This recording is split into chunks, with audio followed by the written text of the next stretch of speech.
I scope in, aiming down sights, I take out the first dude and first shot, headshot to the other guy's partner here. So I'll pause, you can make out everything, the entire opponent here, you can make out their gamer tag.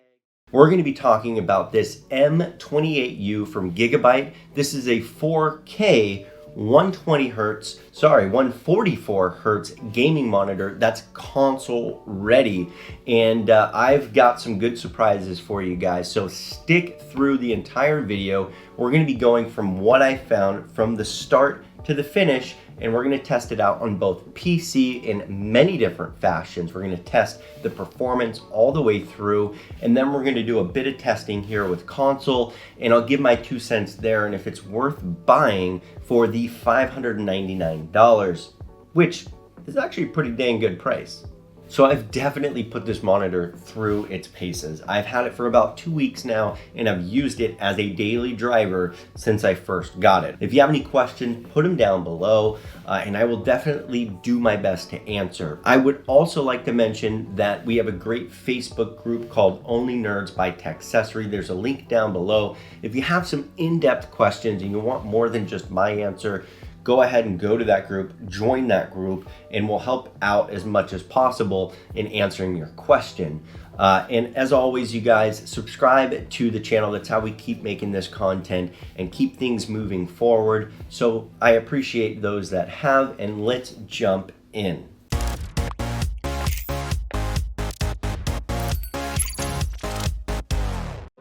Putting this guy together was very, very simple. It's lightweight for the size. Its style is pretty solid. It's very similar to the Asus that I just reviewed not long ago. It has that rugged look on the back. Overall aesthetics are nice. The stand itself is a nice sleek black. It comes out to a Y. The actual pedestal that it sits on has a height adjustment and a tilt adjustment, which is highly beneficial depending on where you're gonna put it and how you're seated. I always love when that's included, and not every monitor has it.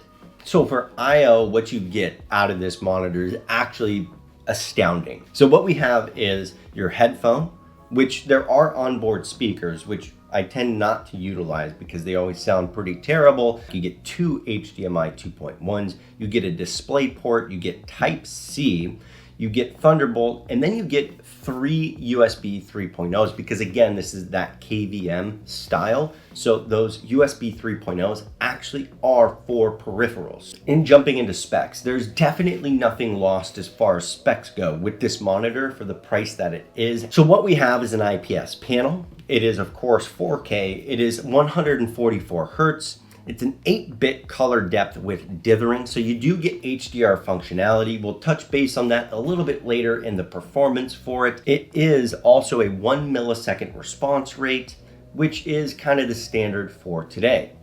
Another notable mention is, of course, that on-screen display where you can control the menu with the actual keyboard and mouse rather than a joystick and buttons on the back. Gives you a little more control, and it's more accessible for you.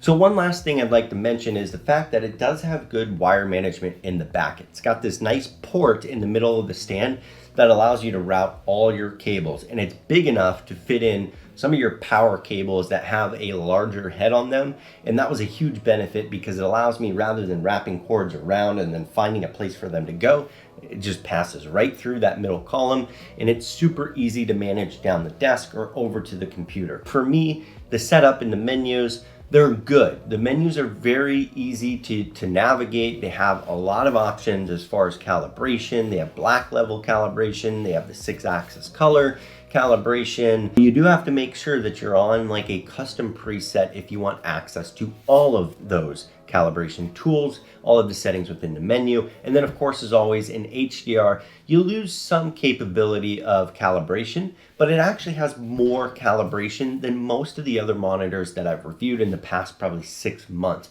Okay, one big drawback though, and this does include some of those game menus I was talking about. The actual dashboard itself is large and it takes up a huge portion of the display, and it's not transparent. And that's the biggest drawback I can find. Otherwise, the calibration and menu setup was actually good. Shut up and So we're going to start with blur busters, then we'll move on to some actual gaming, and then we'll get into some 4K content as well as consoles. So starting out, what I have is blur busters. I love the blur busters tests. I always like to test them out first thing because they give me at least an idea of what's going to be happening here. Wow. Okay, this is looking pretty dang good, you guys. I've actually done a couple stops here on this UFO test, and obviously we have high, low, and medium frames per second. What I'm noticing, even at lower frames per second, we're not seeing much ghosting or overshoot. I mean, I can maybe make out a little bit of ghosting here, but on this initial test at 144 Hertz, the overall motion's looking very decent here. Okay, so now we have the world motion blur test where we have a higher and a lower frames per second. What we have on that lower frames per second is we pause that frame. We actually are seeing a bit of ghosting motion blur happening here. And I think it's very common on this test because it goes down and up in frames per second. So somewhere is going to struggle a bit, right? Really, what I'm seeing at the higher frames per second, which is 44, there's not a lot of motion blur and ghosting happening here. There's a little bit. Definitely there's a little bit, especially along the left-hand side of the screen there. If you're playing at a high frames per second, this is obviously going to go away. Then, of course, my personal favorite here is testing the different response rates of this monitor. And they have what they call an adaptive response rate. And that's where you can choose kind of their smart response rate feature, and it'll change for you. I just want to point out, see what I mean here with the menu? The menu covers a quarter, if not more, of the screen, and you can't see anything going on in the bottom two rows. That's pretty common. It happens in the middle of a game, if you're watching content. It's a bit of a pain, to be honest. Okay, we're starting off with speed here, and what happens when we use this speed is we watch this go along. It looks pretty smooth to the naked eye, but as we pause this, we get two images, and what that two images is telling me is that it is responding so fast to that pixel refresh that it's still leaving the previous pixels on. Fast is probably a little too much for this monitor in this setting. Okay, keeping it on picture quality forward. So they don't do like low, medium, high, or fast, or medium, or whatever, right? They do kind of based on what you want to see, the experience you want to have. And this is balanced towards picture quality. We do get some double images here. However, it's a little bit different. The images on the front, the overdrive, is actually the ghost image, whereas the previous image is still solid. So it's, you know, not quite switching as fast as we'd like. So a little bit different here. If I stop a second time, a teeny bit of ghosting happening here. But again, I'm stopping this at a frame interval, which is pretty unlikely for you to be able to see. Okay, this is their smart overdrive that I just selected. And again, that's going to adjust your overdrive based on what you have going on, based on circumstances that the monitor is presented with.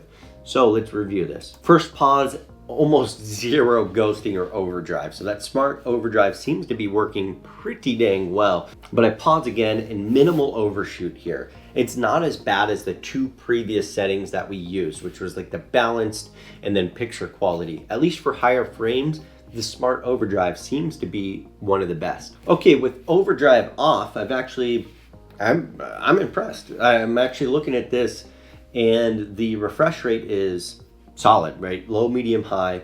It's performing really well with the overdrive off, but let's test another frame here. Wow, and even on a second frame, I'm seeing the same result. So I'm kind of wondering here, what was Gigabyte thinking having the off be better? Now, the question I do have, and which I know the answer to, and I'll be sharing it with you later, is will this translate over into gameplay? Is there a reason that this being off is better than the other settings that we have?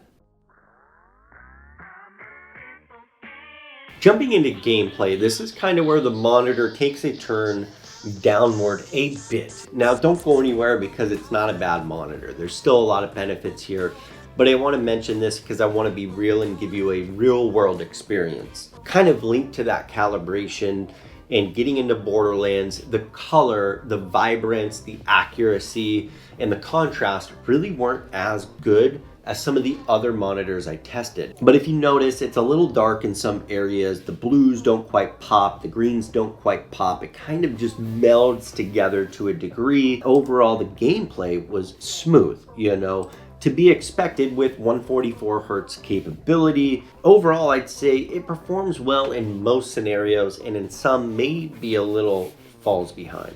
Okay, so of course, one of the biggest reasons you want to get this monitor is to be able to utilize the full potential of that 4K resolution and the buttery smooth 144 hertz, 1 millisecond response rate for games like the one I have coming up, which is the Metro Exodus Enhanced RTX version. But before we get into that, I want to let you know, hey guys, we have a great channel built out for you. We have tons of videos, 90 to 100 videos, all broken down into playlists.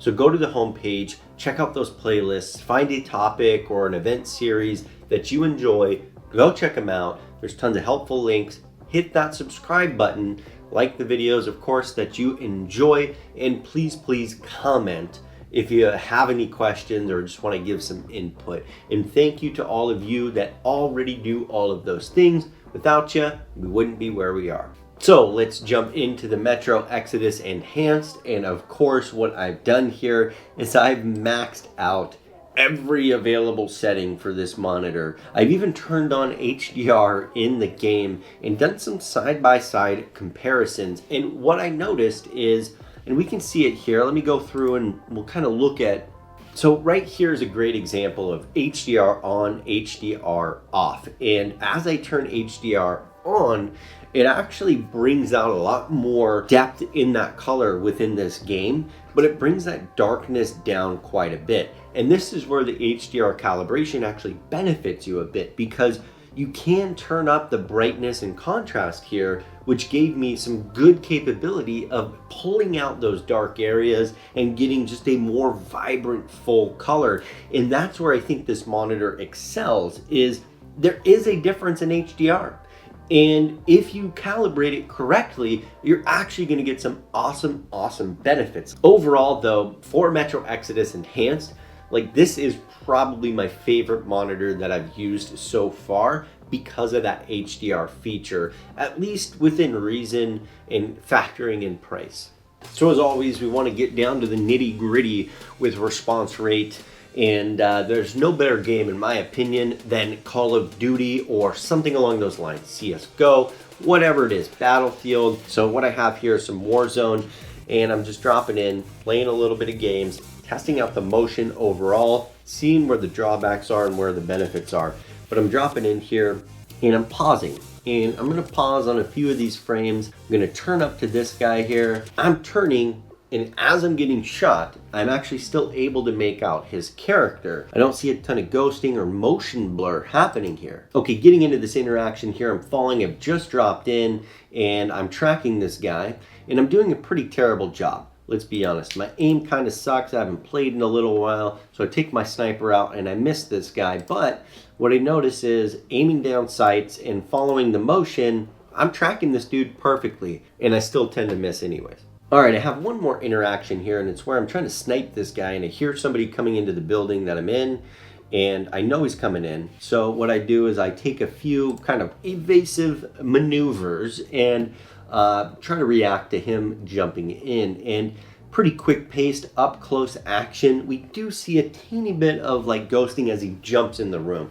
Pretty fast paced at that point, but you can still make out where his character is very well. There's not 2 or 3 characters like we've seen with some monitors in the past. So one last test here, you guys. I've been tracking this group of guys that have been taking out my team left and right.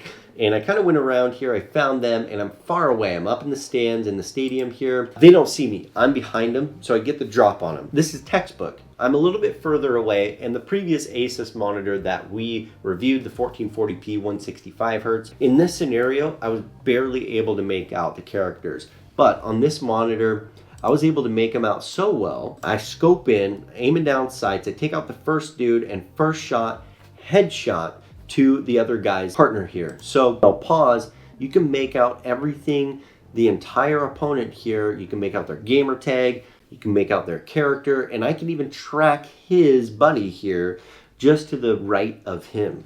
So, and then I go through, I'm able to switch guns real quick, track his buddy, take him out.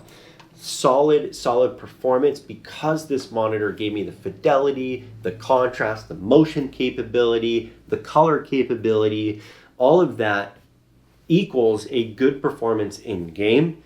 And I'm not saying this monitor is going to make you just night and day better, but if you are playing like this at this level, you're going to notice an improvement in all of those things that matter and can make and break a good game in Warzone or Call of Duty multiplayer that I just haven't seen with other monitors out there.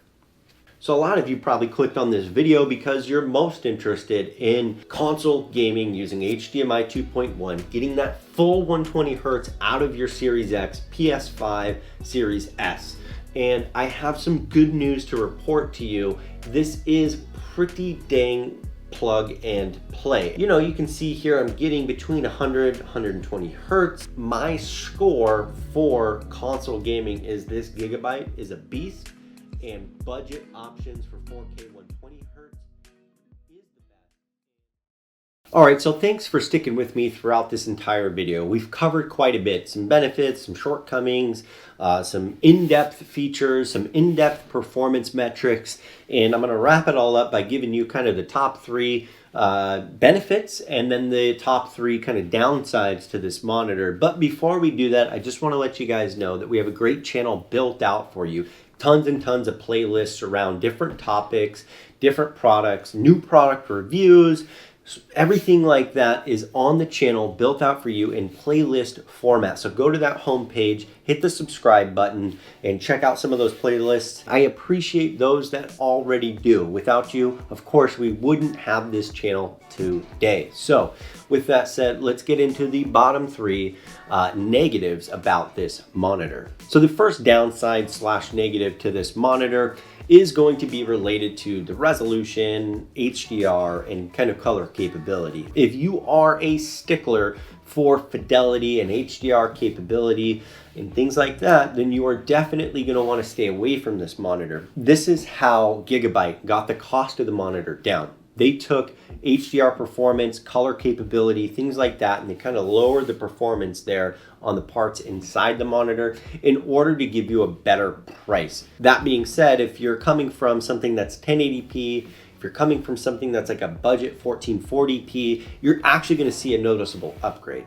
Which leads me to the second downside, and they kind of correlate, which has to do more so with the actual calibration. The contrast and brightness is a little bit tough to be able to calibrate perfectly, and you do have to save settings in order to kind of switch between the settings that you like depending on what you do, whether it's, you know, desktop work, whether it's gaming, whether it's editing. You kind of have to calibrate differently to each one of the things that you do. I didn't find like a perfectly well-rounded setting that would fit for all 3.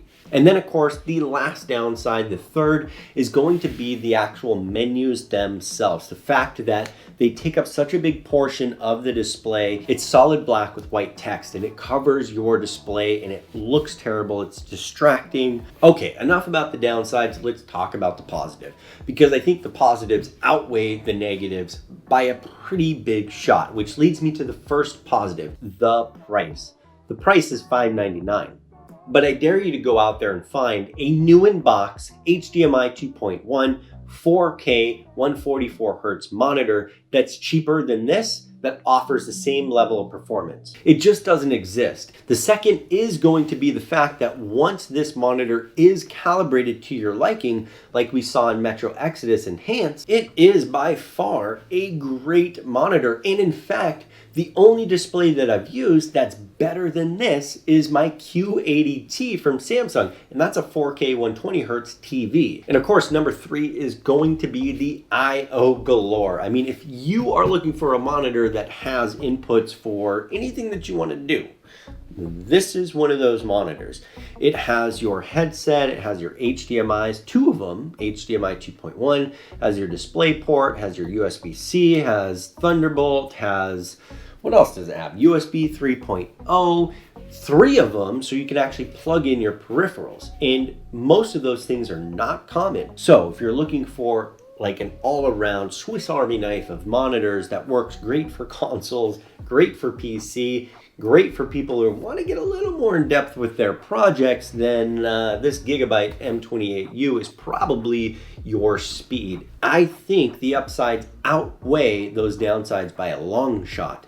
By a pretty long shot, in so much as I would say if you're looking for a gaming monitor 4K resolution, this needs to be in your top 3 list. Hands down. I can tell you that this is rock solid, especially given it's $599. You guys, hey, that's pretty much it out of me. We have a great channel for you guys, lots of playlists, a lot of videos, 90 to 100 plus videos, all broken down in kind of a curated manner for you guys. We have a great Facebook group, by the way. It is called OnlyNerds by TechCessory. And if you want to have more of a long form discussion, you can go join that group. Post your question, your discussion, your topic, whatever it is in that group. And we have quite a few people that'll jump in and have that conversation with you, myself included. I've said enough, and that's where we're going to end it. So I'll catch you in the next video.